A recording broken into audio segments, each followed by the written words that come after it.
Bonsoir, Yannick Mallet, constellateur familial, psychanalyste et docteur en médecine dans le 12e arrondissement et en Seine-et-Marne. Euh, Merci de me suivre. Je m'aperçois que c'est certaines vidéos qui font des milliers de vues alors que je pensais rester vraiment largement en dessous du millier, comme la plupart des vidéos sur les constellations familiales, parce que c'est quand même une petite niche, malgré le succès du film Le chemin d'Olivier, ça reste quand même une petite niche. Mais je fais ces vidéos justement pour mettre les points sur les i par rapport à la méthode de Bert Hellinger, parce que je trouve que beaucoup de constellateurs sont très mal formés et racontent n'importe quoi. Donc c'est vraiment important de mettre les points sur les i. Aujourd'hui, j'aimerais vous proposer une petite réflexion et méditation surtout sur votre place dans la fratrie. Ça me paraît extrêmement important de connaître ça. Bert Hellinger dit que le rang dans la fratrie est une forme de destin. Le rang dans la fratrie est une forme de destin. Et je vais vous proposer un certain nombre de petits tests que vous pouvez d'ailleurs retrouver sur ma page sur mon site web, avec d'ailleurs des vidéos de Bert Hellinger à ce sujet.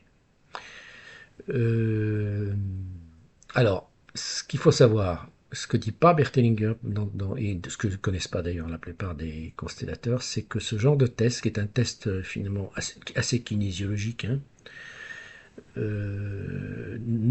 convient surtout aux personnes qui sont bien dans leur corps et qui n'ont pas de problème avec leur corps. Et en particulier, tous ceux qui ont eu des abus sexuels ou des traumatismes qui les ont fait se dissocier de leur corps, ceux-là, ils vont peut-être avoir du mal à faire ce test. Donc dans ces cas-là, ben, il faut d'abord traiter vos traumatismes et puis ensuite vous ferez ce test. La deuxième aussi difficulté, c'est avec certaines personnes. Certaines personnes ne font pas trop la différence entre elles-mêmes et leur mère, ce qui fait que on pourrait parler d'une relation fusionnelle, hein. Et donc dans ce cas-là, elles sont incapables d'identifier leur propre corps et leur propre désir, et donc leur propre place dans la famille. Donc c'est vrai que ça restreint quelquefois un peu la validité de ce test, mais bon, ça vaut le coup d'essayer. Donc ce que je vous propose, c'est d'abord de vous demander quel numéro dans la fratrie vous avez intellectuellement.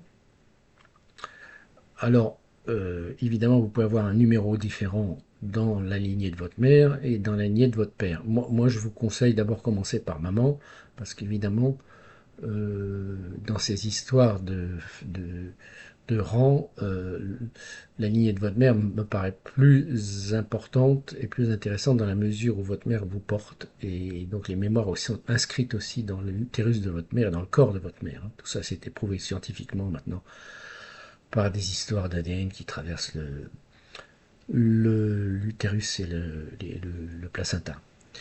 Euh, donc on va faire uniquement ce soir par rapport à maman. Et donc, est-ce que vous êtes le premier? Combien est-ce que vous êtes du premier lit? Est-ce que vous êtes d'un deuxième lit? Donc tous les enfants, vous savez, sont frères et sœurs en constellation familiale. Il n'y a pas de demi-frère ni demi-sœur.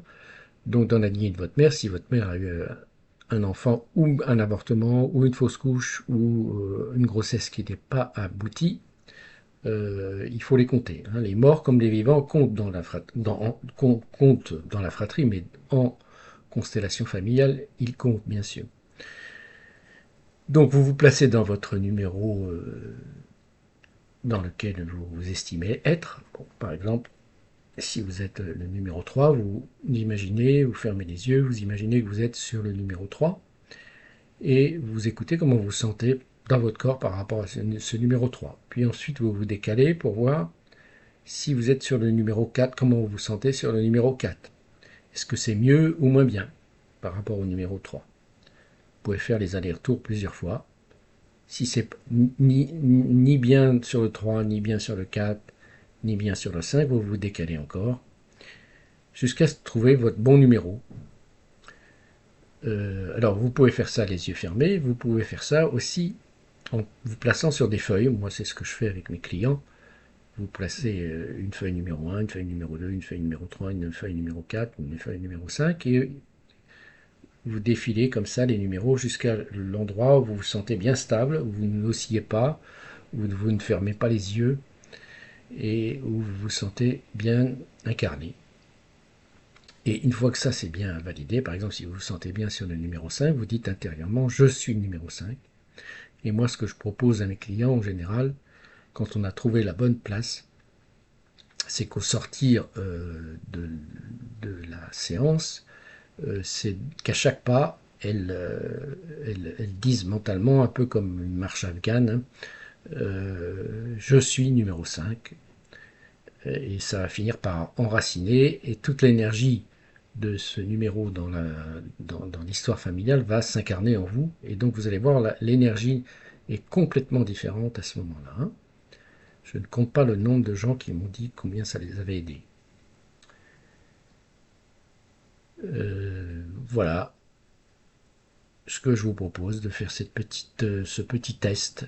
Si vous avez du mal à le faire tout seul, peut-être il faut aller voir un constellateur en individuel. Il y a pas, enfin, ça pouvait faire du groupe bien sûr, mais pour ce problème-là, il n'y a pas besoin de faire du groupe. L'individuel suffit en général. Voilà, je crois que j'ai à peu près terminé là-dessus. De toute manière, allez voir sur ma page que je vais mettre en bas de la description, où il y a aussi un enregistrement vidéo qui est en français, parce que je crois que c'était à Lausanne, euh, et de Bert Hellinger qui parle et qui fait ce test autour de la fratrie. Voilà, bon test et tenez-moi au courant.